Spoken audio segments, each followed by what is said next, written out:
Thank you, dear heart, and welcome everybody.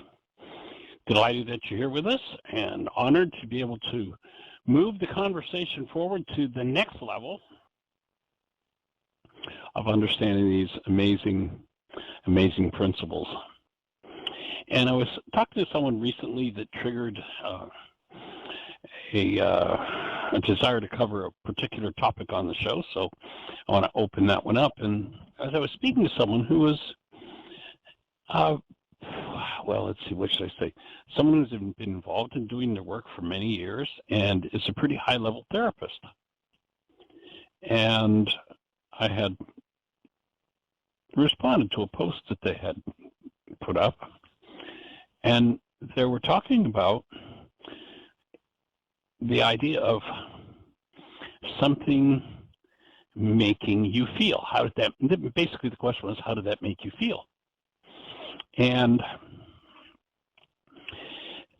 there's a whole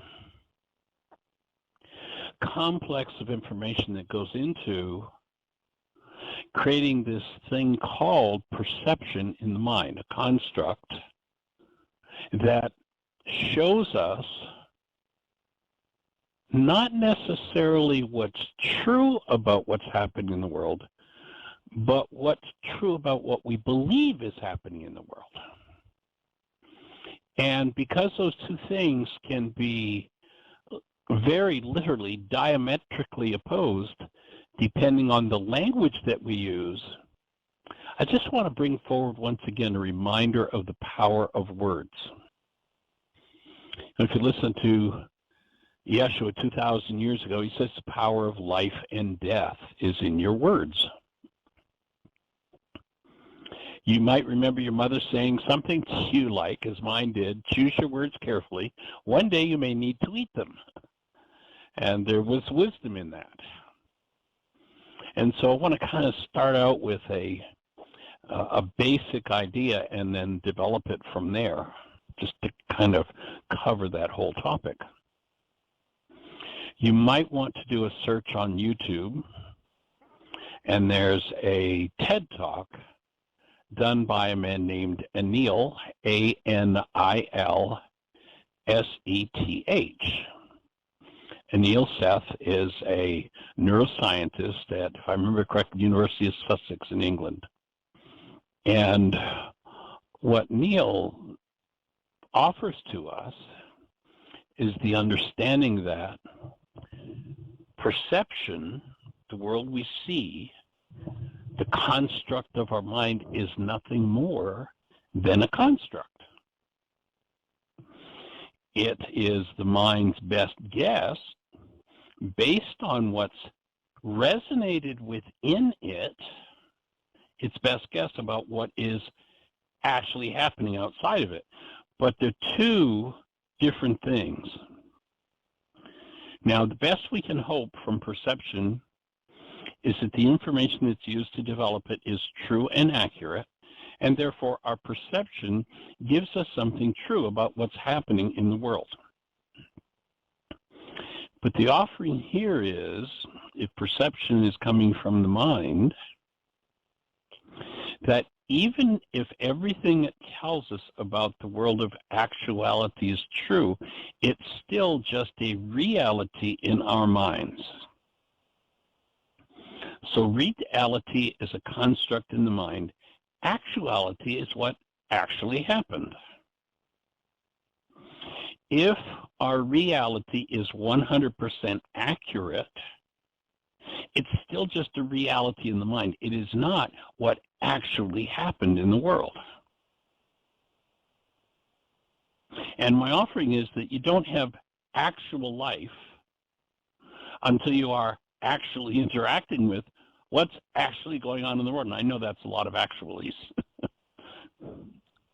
But while we're in perception, even if it is accurate, it's not the experience. We're not directly experiencing the energy of what's happening in the actual world. And we have faculties to do that. It's just not the mind that gives that to us. So recognizing that reality is a construct, an important piece of understanding how those constructs are made comes from understanding the power of language in structuring our perception, the world we see. We've talked many times about the Harvard research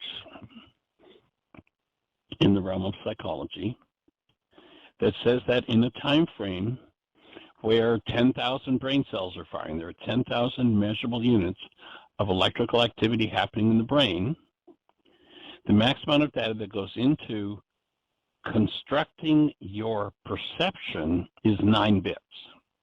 Very, very tiny fragment of what's moving in your mind, and certainly a much tinier fragment of what's moving in the actuality. The time frame for those numbers of 10,000 bits being measured, 10,000 units of electrical activity being measured, and 9 bits of that, 9 fragments of that being what structures our reality, is about a 25th of a second. And it's been estimated, and I don't know that anyone's ever been able to or could ever actually tell us what the truth of it is, but it's been estimated that in that same time frame, there may be as much as 20 trillion bits of data happening in the actuality, in the actual world that's in front of you. So let's just accept that number. It might be a half of that. It might be 20 times that. I don't know. I don't know that we have a way of measuring it with our, we're kind of like an ant trying to measure the height of that radio tower over there. How do we do that? But let's just go with 20 trillion bits. The mind is kind of like a reducer valve, reduces it down to 10,000 bits. And then the next level of reduction is to our perceptual construct is 9 bits. The key becomes what determines which 9 bits of information your mind selects out of the perhaps 20 trillion or the 10,000. What information does your mind select to that 9-bit construct in your mind? And what directs that process? Well, number one, the driver, the overall driver for that process is goals. And let's talk about this in familiar terms of where there is upset. So you'll notice that unless you're a generally miserable person, you're pretty happy with everybody who's doing everything that you want them to do. Everybody that is in a reasonable way fulfilling all the goals you have for them. And you'll notice that you're only pointing upset at them when they're not fulfilling the goal that you have for them.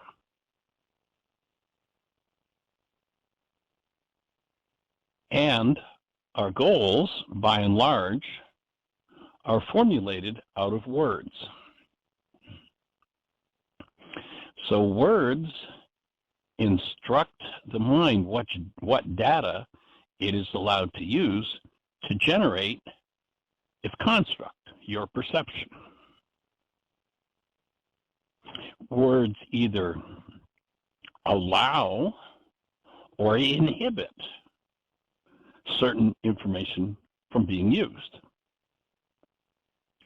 So once you recognize that the only thing that can cause you to feel is an energy that's moving inside of you, aside from, cancel the thought, a punch in the nose, feelings are internal. They come from within. Emotions are internal. They come from within. And the words we use to tell our minds how to structure our understanding of what we're feeling are really important, because those words can either inhibit or will allow or will cause the mind to hallucinate information about what's happening and give us either a relatively accurate or a totally false perception. Let's take the person who's in a deep state of somnambulism, a deep hypnotic state. And we've all seen it. This person's standing on the stage. And standing on the stage, words are fed into this person's mind. And hypnosis is nothing but the uncritical acceptance of an idea fed with words into the mind of the person standing on the stage, the person is hypnotized. And we say to that person, you are now on the bow of a ship. And literally, this person looks down at the stage that a moment before was just a stage, but now that they've uncritically accepted the idea that they're on the bow of a ship, when they look down at the stage, the brain, because the words interrupted the natural flow of information. You know, there's a stage, light energy bounces off of the stage, hits my eye, feeds information to my brain perceives I'm standing on a stage. But if the hypnotist intervenes and says you're standing on the bow of a ship, then literally what the mind does is it produces the hallucination of living on the bow or standing on the bow of a ship. Literally, this person looks at the stage and does not see a stage, but they see the bow of a ship. So that's an hallucinated reality. And if you've ever seen, up close somebody in hypnosis, it's very, very real to them, even though it never happened and it isn't there. It can be very disturbing and upsetting if the hypnotist tells them that's what's going on, or it can be very wonderful and pleasing. If you listen to the ancients, when they said transcend, they weren't saying float off in space somewhere. They were saying put an end to the state of trance, get out of hypnosis. Most people live most of their lives in a state of hypnosis, in a lie. And their perception shows them that the lie is true. Now, there's nothing true about standing on the bow of a ship for the person who's on stage being told by a hypnotist you're standing on the bow of a ship, but that doesn't change the fact that their construct, the mind's construct, shows them standing on the bow of a ship.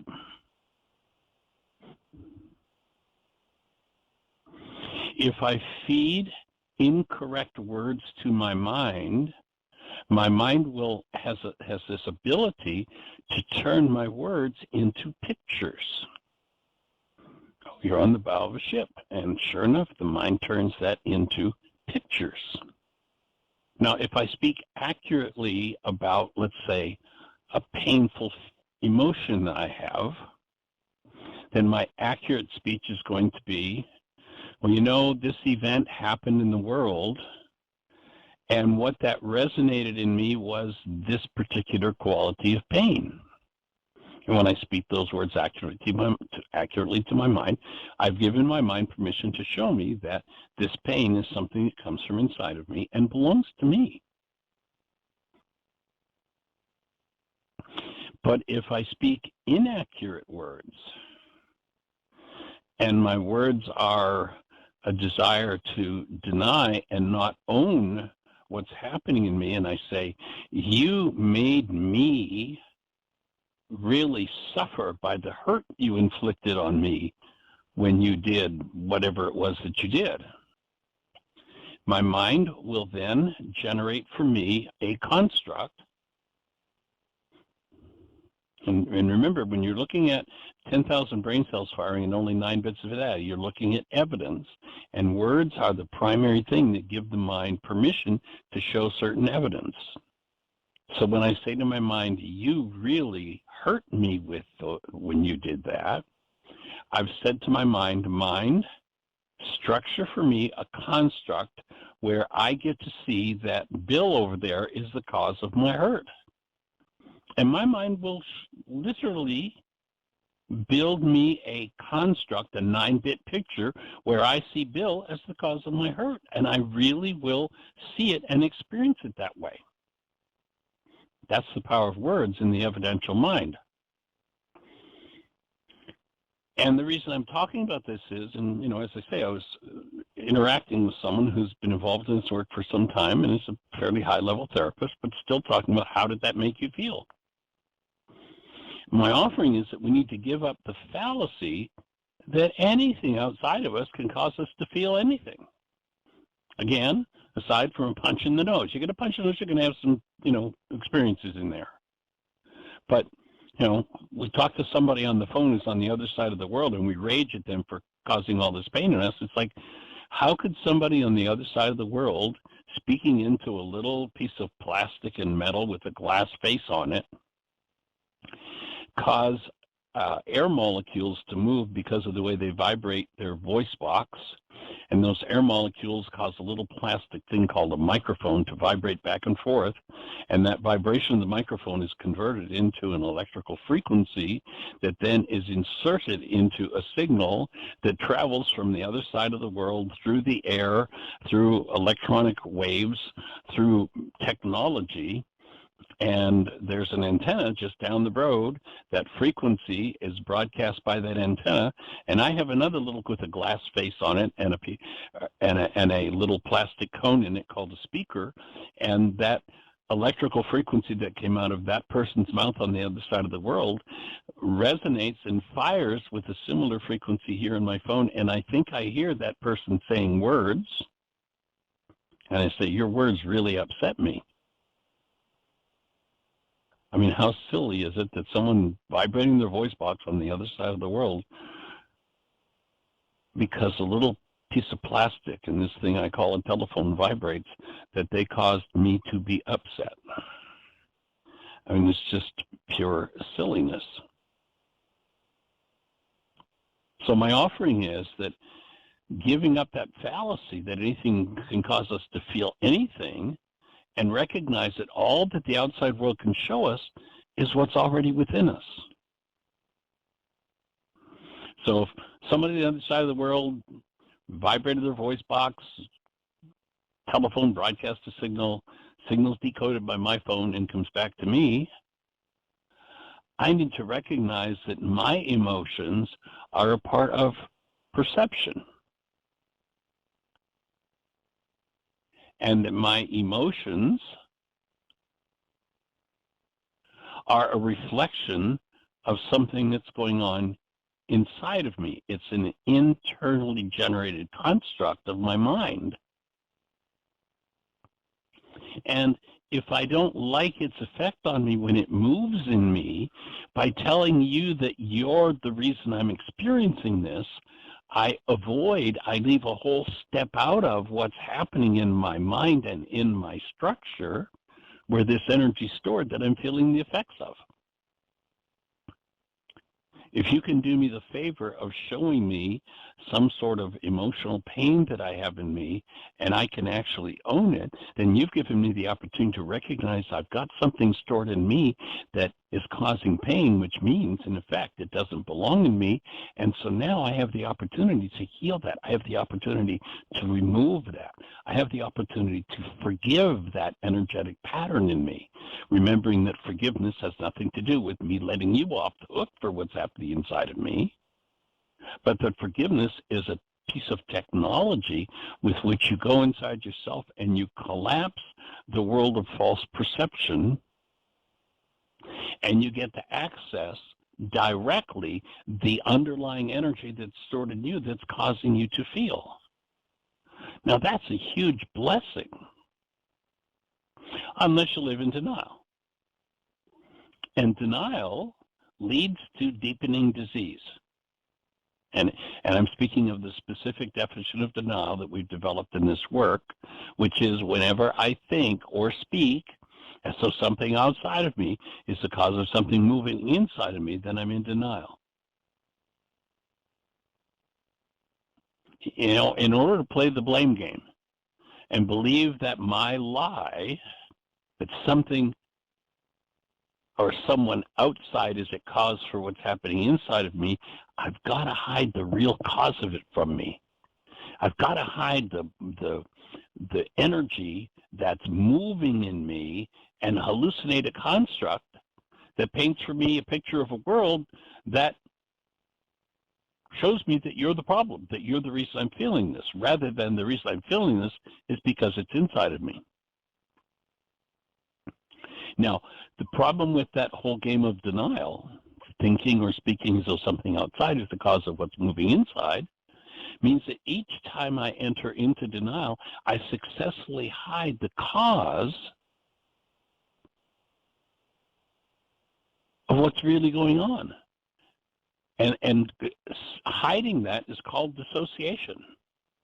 If I dissociate from the cause of something in me, I now no longer have access to that which is moving in me, or the cause of that which is moving in me, and I cannot remove it. I cannot apply forgiveness to it because my mind won't show me that it's mine, and therefore I cannot access it directly.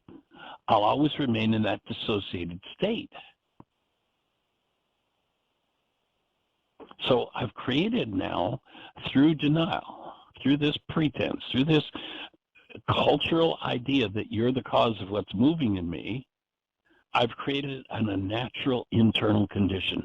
I've created an unconscious mind. And my offering is that we are not designed as human beings to have an unconscious mind. How far are we away from our natural state? Well, if you talk to the psychologists today, they'll tell you that perhaps as much as 90 or 95 or maybe even 98% of what's moving in your mind is unconscious.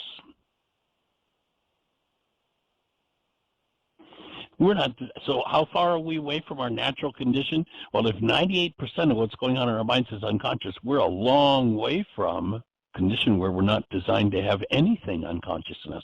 We should be able to access and touch into anything that's moving in us at any time. But if we push down that energy through denial, you made me mad, you made me sad, you hurt me, you upset me, you disturbed me. When I do that, I'm pushing down and refusing to access what's true in me.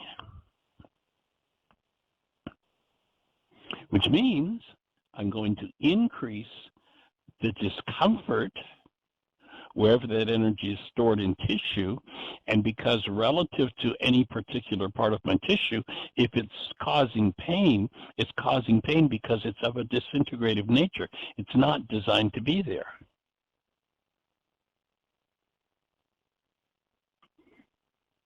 So when I recognize that this pain is signaling me that there's something inside of me that doesn't belong in me, then I have the opportunity to access, if I'm willing to move out of that unconscious state, and remove what never belonged. The process of accessing and removing what never belonged in you is called forgiveness. Notice the Greeks turned around and showed us or gave us a totally and completely backward definition of forgiveness, one that's consistent with living in a world of denial. Notice how much the world time spends in you made me. I'm only upset because of you. It's what you did that disturbed me. So when I refuse to own what's going on in me, what do I have to do? I have to push on it. I have to push it down and push it out of sight. But each time I push it out of sight, I add energy to that pattern. Does is it assures that it's going to repeat in my life. It's going to give me that why is this happening to me again experience. If you haven't read the book, Why Is This Happening to Me Again yet? Unfortunately, we can't sell you one because it's out of print. However, you can go to Amazon or eBay, and there are always lots of used copies there. Fortunately, a quarter of a century ago, we spread enough copies of that book around the country that there's still lots of them hanging around in Amazon, eBay, and other used bookstores. Or you're welcome to go to our website, whyagain.org, whyagain.org. And if you go there and you click on the book cover, you can go in and download the book in any one of, 7 or 8 or 9 languages. And Jeannie was telling me that we just had someone the other day that's volunteering to translate the book into Polish. So we'll have, hopefully before too long, another language. So the book is there, and it details this "why is this happening to me again" game. We're just doing a brief picture of it here. But ultimately, what forgiveness does, it allows me to collapse the world of false perception that's based on the lies I tell myself. Lies like, you made me mad, you made me sad, you hurt me, you upset me, it's your problem. If they're the one with the pain, why am I, or with the problem, why am I the one with the pain? Something about that doesn't make sense. Good question to ask yourself. If they're the one with the problem, why am I the one with the pain? If you have pain and you think it's somebody else's problem, you've really got a problem. And it's your opportunity to learn to access that energy in yourself and remove its influence from your life. So if I never remove that energy, then over and over again, someone is going to show up that's going to resonate that in me. Well, why would somebody show up to resonate that in me, Michael? Because that's what governs the world, the law of resonance. It's a law of energy exchange. In its simplest form, if I take a middle C tuning fork and I put it in front of a second middle C tuning fork, I hit that first one on the desk and get it vibrating really hard. I put it in front of the second middle C tuning fork. The second middle C tuning fork starts to move. That's what resonance does. It creates motion. And in the human realm, resonance creates motion towards. Someone's going to show up that matches whatever you hold within you.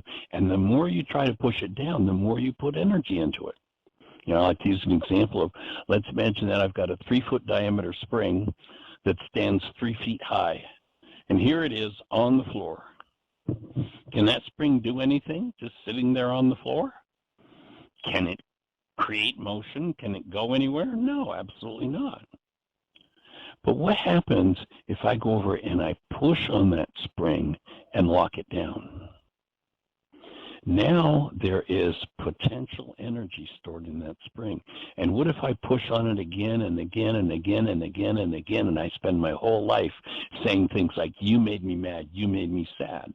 That language means that you're pushing down that spring in yourself every time you say that or think that. What happens if after decades of that, I take the lock off of that spring and all that potential energy becomes kinetic and bang, it flies off into space? And one of the fortunate things I got to do back about 40 years ago, it was over a period of several years, I was invited to speak, to do keynote addresses at a conference called Global Sciences. And one year, a gentleman named Marcel Vogel, absolute sweetheart of a man, genius, was speaking at the conference as well. And what Marcel did, Marcel was a 23-year senior scientist from IBM, absolute genius. He's a guy that at the age of 11 invented chemical light. If you go to a football game or what have you, you buy a light stick, and it's a plastic tube, and in it there's some glass rods or what have you. You bend it, you break the glass rods inside, and the two chemicals mix, and all of a sudden it lights up. Marcel invented that at the age of 11, and because his family didn't have the money, he patented it at the age of 11 personally. The only reason that you are able to utilize the computer that you use or the phone that you use is Marcel invented the magnetic coating that allows your hard drive to operate. That's the kind of mind Marcel had. So Marcel, this particular year, brought a thing with him to the conference called a Delaware camera and explained how he had used this camera to take a picture of the high energy waves that leave the mind when we think a thought. Now, the camera's a little different than your standard camera that, when you click the button, it opens the aperture and light energy comes in and is registered on the photographic plate. Between the lens and the photographic plate, aside from the shutter, there's a tuning mechanism so that you can tune the camera so that only certain energies are picked up when the lens is opened. And they're the energies that reflect onto the photographic plate. If you tune it properly, for instance, and I've seen the pictures, they take a picture of an oak tree, or pardon me, they take a picture of an acorn, and what shows up on the photographic plate is an oak tree. Now, on first thought, most people go, oh, come on, Michael, now isn't that just getting a little ridiculous?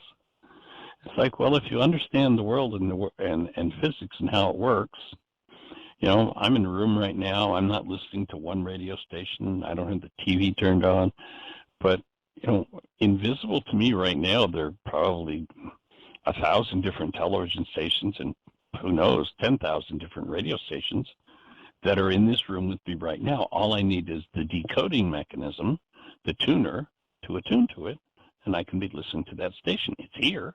Now my senses say, no, that's ridiculous. I go over and I take a knife and I cut the acorn up into 1,000 pieces and I say, that's ridiculous. Oak tree in here. But think about it logically. If you've ever planted an acorn, or if you've planted acorns repeatedly over the years, what you've noticed is that every time you plant an acorn, you get an oak tree. You don't get corn. You don't get a new Mercedes. You don't get a Volkswagen or an apple tree. You get an oak tree.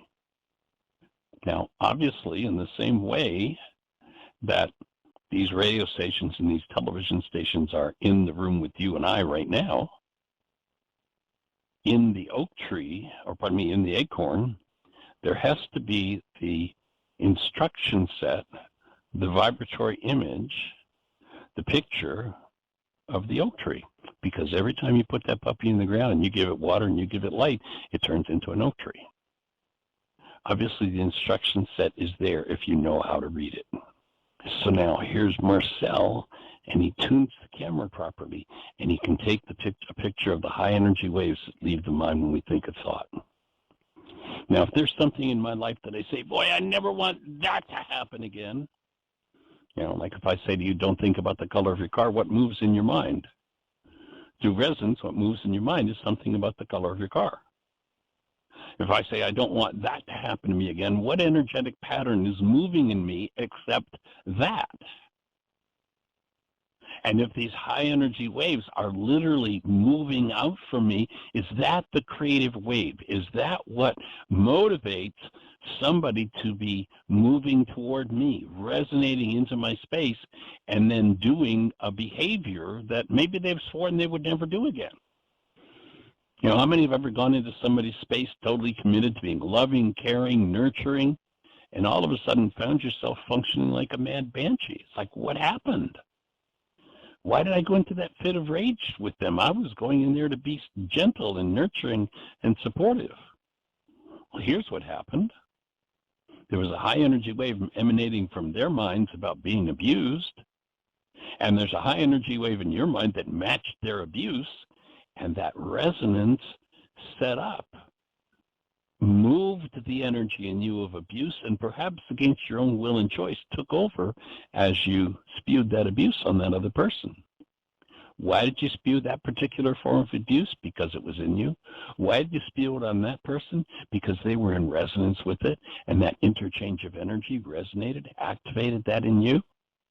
And most people live their whole lives never knowing that their relationships are based on matching bags of garbage that people come together to spew, because when that energy moves in us, if we wake up, if we understand the point of this whole presentation I'm doing today, that what's moving inside of you is a reflection of what's moving inside of you, that what you're feeling is a reflection of that which is in you, then by becoming aware that it's in you and acquiring the skill and the tool of forgiveness, removal, you get to remove that disintegrative energy from your structure. And I'd offer that's the purpose of the world. The purpose of the world is to kick you right square in the limitation, to continuously hone in on, through resonance, whatever it is that's killing you, and give you the opportunity to forgive it. because life abhors us being diseased. So when I wake up to what I've shut down in me, what I've denied and dissociated from, I can now choose to move inside myself and find what I've hidden and remove that energy. Strengthen what I've hidden from myself through denial and resistance, the energy field of what I do not ever want to have happen again in my life, by holding that lie, by believing that somebody else causes that in me, then the likelihood of me resonating it into my space increases exponentially. Whenever there's something I refuse to be responsible for that I live in denial and dissociation with, I've set myself up for a repeated occurrence. Basically, the why is this happening to me again experience. Forgiveness is about accessing and removing denied and dissociated content. And that's what we're here to support people in understanding and acquiring the technology. Now, I'm going to offer you, this technology has been around for 2,000 years. How quickly did the technology of forgiveness disappear from the earth? Well, there was this guy named Yeshua, and he brought the technology forward. And then there's another guy named Paul who came along a few decades later, never met Yeshua. And this guy Paul is supposed to be a primo teacher of Yeshua's work. You know, he traveled all over, and he was like rocking. If you listen to Yeshua, the purpose and the result produced by the actual work that he gave people was they would live as love, and they would create a world of peace and health and vitality. Paul says, in a moment of his, I suspect, extreme frustration, why is it the things I would do, I cannot do? And the things I hate are what I do. And this is just a couple of decades after Yeshua put it out there and handed it to people. And Paul did not have a clue how to clean up his own energy field.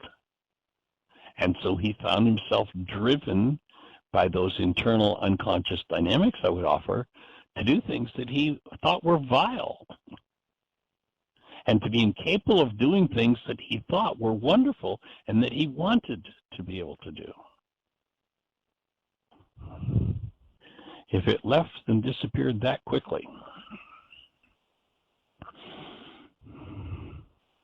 and it's been gone for almost 2,000 years, how long do you suppose you're going to have to hang out with it in order to understand it and bring it back? Well, if you've got the background and history in the brain cells, you might be able to do it more quickly than I did. I don't know. Except in 2,000 years, everywhere I've looked, I've never seen anybody who understood the technology. Pardon me. Anybody who's ever formulated it correctly and said, here's precisely how, on a consistent, persistent basis, you can go into your own unconscious mind, access the content that is there that has you doing things you hate, as Paul did, and disables you in doing things that you want to do. Here's the technology. Well, I'll offer that from the time I was introduced to it, I hung out with it full time. And I'm talking about full time. I'm talking about 60, 70, 80, 90 hours a week full time. And it took me 35 years to understand what it means and how it's done. I don't know, you could go off on your own. Maybe you'll figure it out in a couple of weeks. All you'll need to do is have brain cells about psychology, psychiatry, brain cells about theology, Brain cells about physics, brain cells about physiology, brain cells about neurolinguistics, brain cells about how the brain functions, how the mind functions. That's all you'll have to have is those brain cells, and you'll be able to go, oh, here's what he was teaching 2,000 years ago. But you know, I've looked everywhere and I haven't found one person in 2,000 years that knew how that was done.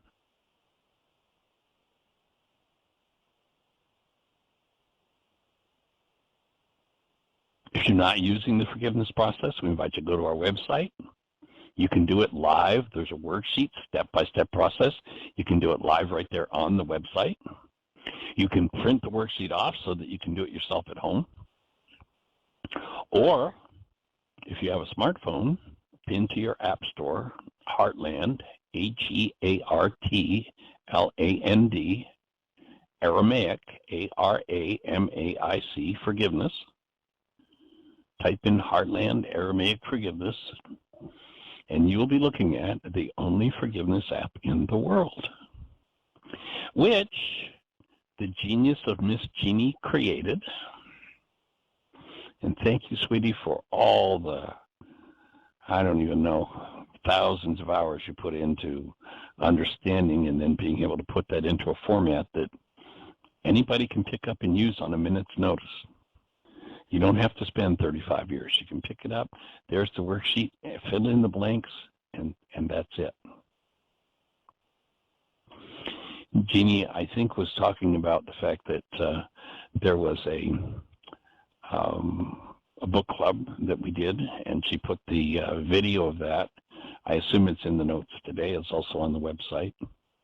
But we took a young lady who knew nothing about forgiveness, and we walked her step by step through that worksheet process right from scratch. She was quite confused and didn't know what end was up with forgiveness, and so we were able to just guide her right through and into it. And she went right into some ancestral dynamics, a memory of her grandmother, talking to her about some traumas that were matched the pattern that she was in that had happened with an ancestor of hers. So, you know, there's an example there, and along with that, there are at least 20 other examples on the website. If you go to whyagain, whyagain.org, you'll see the microphone, click that, and then just drill down into the links that take you to the special radio shows where either Dr. Tim or Jeannie or myself have walked step by step with somebody through the whole forgiveness process. If you really want to understand it, listen to all 20 plus shows. Each one has a different nuance, a different question, a different slant, a different person doing a different piece of work, and each one of them contributes to comprehending how this process works. Start putting the pen to the paper and watch how life changes. I promise if you actually use it on a consistent, persistent basis, you will not end up like Paul, saying things like, why is it the things I hate are what I do, and the things I would do I cannot do? You won't be saying that. You will, in a consistent way, as you do your work, you'll be more and more empowered to do and say exactly what you want to do and say, and you'll be freed of the propensity to do and say things that you find yourself being embarrassed about or damaged or hurt. The technology's there. It's free. Go for it. Pass it on to somebody else. Our commitment is to make it available to literally every mind, heart, and being on the planet. Cost-free. And Michael? If you, yes, sweetie? You have a hand up, and we're down to 11 minutes. Okay, well, let me finish just one more thought or two. Okay. So download the app, and there are two different forms. There's a simpler version and then the deeper version of the reality management forgiveness process. Start to use it. Put it to work in your life. And support us. Find somebody, you know somebody who's in desperate need of the tools, pass it on to them. Inform them about it. Work with it, gain an experience of it, and share the experience with another. And or if it's impacting your life in a positive way, supporting you, go to our website. There's a donate button. Support us. We are doing everything we can do to make this as freely available as possible on a global scale. And aside from a very simple minimalist type lifestyle, everything that comes in goes into the next project of how can we make this available to more and more people. And join us for the book study, because that's just one more way we're going to be supporting people and putting it to work. So, Miss Jeannie, let's say hello to the hand that's up. All right, it's area code 610. You are on the air. I believe it's Susan. Howdy, folks. All right, we're going Well, to welcome, young lady. I have a pile of questions. Michael, that was a great talk. And I have questions Thank you. starting with the Delaware camera. Yeah, it was good. Yes.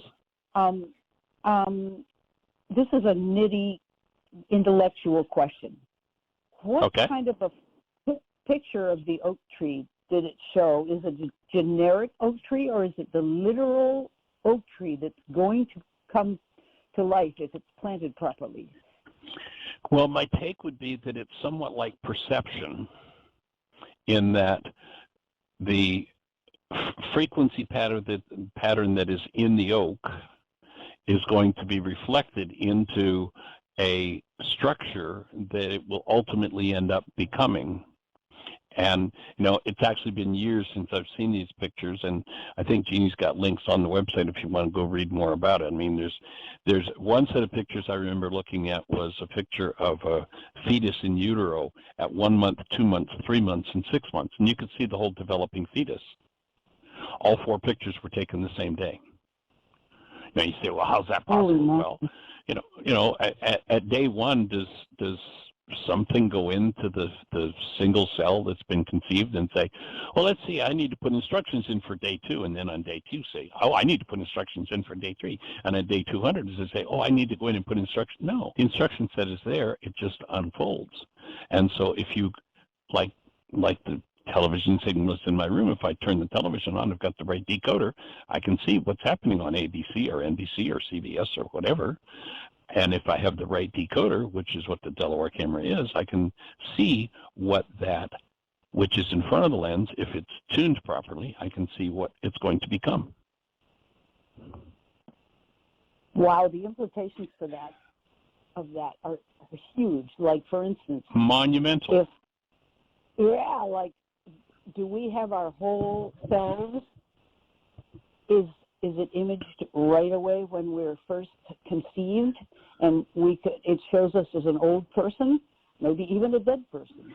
Or, you know, I mean, I'm not asking you to answer those questions. Yeah. My mind's just exploded with all the possibilities. Well, my take would be that the whole unfolding process is there. Everything that is structured into the single cell at conception is there and available if we have the mechanisms to tune to it. Everything that's ever going to unfold in that person's life, except for if the being wakes up and chooses to originate as we're designed to do, then the being is going to write new information into the structure, and there's going to be a shift and a change. So, you know, at the age of 10, the child who's tapped into what their purpose is perhaps has changed their whole physiology, and if you took a picture of them at the age of 10 and compared it to the picture at conception, they'd be 2 totally and completely different things. And then maybe at the age of 30, you know, what energetic patterns have been added or removed, forgiven, that will change the outcome. So free will is intact, thank God, and we can actually have an influence on what we become. Whew. Absolutely. We have the ability to reach in, and anything that's structured and programmed, maybe from 20 generations ago, if we know how to access it, which is what first century Aramaic forgiveness empowers us to do, we can access it and throw it out of the structure, so it never has to unfold. And if we have our imaging faculty, remember one of the faculties of the soul we talked about in the Codependence Intensive is the imagination, the ability to image in, to bring in a new frequency that can restructure everything. There's free will. Now, of course, kings don't want you to have free will, so they're going to structure us with all kinds of rage and fear and guilt and grief, so we never wake up from it. We stay asleep and follow the program as inserted by the king. You know, you go back into the scriptures and they talk about kings, and then they say, don't ever form contracts with them. They've been at this too long. They know how to run the game. Don't ever get involved with them, but find the power in you that was called Ruach HaKodesh that will, one, when you give permission with your free will to remove what doesn't belong, it will remove what doesn't belong, and then that power will teach you the truth of what's possible for you, will give you a whole new level of understanding, comprehension, capability, and change the game. Wow. So, and what if one of the frequencies that's there at conception, which is the frequency of death, what if death is just a frequency that's been put into the structure, and because it's there, we die? What if we learn to remove those death frequencies, those energetic patterns that don't belong, remove that overlay? Then what's possible? Mm-hmm. Yeah. That's a very high thought. I understand what you're saying, and I don't think I'm going to be able to do that in my life, but I love the thought and the possibility. Holy mackerel. And if you insert it into your bloodline, who will in your future bloodline be able to actualize that thought? And will you be resonated right back into the bloodline to continue with the process? Wow. Wow. You know, I shared that back, probably 6 or 8 months ago. It might even be longer than that now. I don't know. Time flies. But I was doing a still point session, and I had this, I was, you know, my eyes were closed. I'm breathing away, and I'm inclined to point my eyes downward.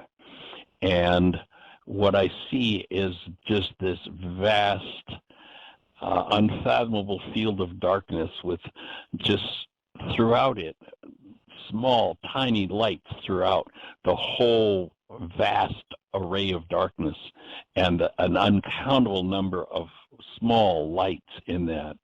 And what I was told, what I was shown in that moment, was that I was looking at my ancestry, and the darkness was the unresolved pain. And the request was, am I willing to be the conduit to access and process out that pain? And I agreed. I said, yes, I will do that. I spoke that to all of my ancestors. And interestingly enough, at the instant, literally, that I spoke that to all of my ancestors, I literally verbalized that out loud.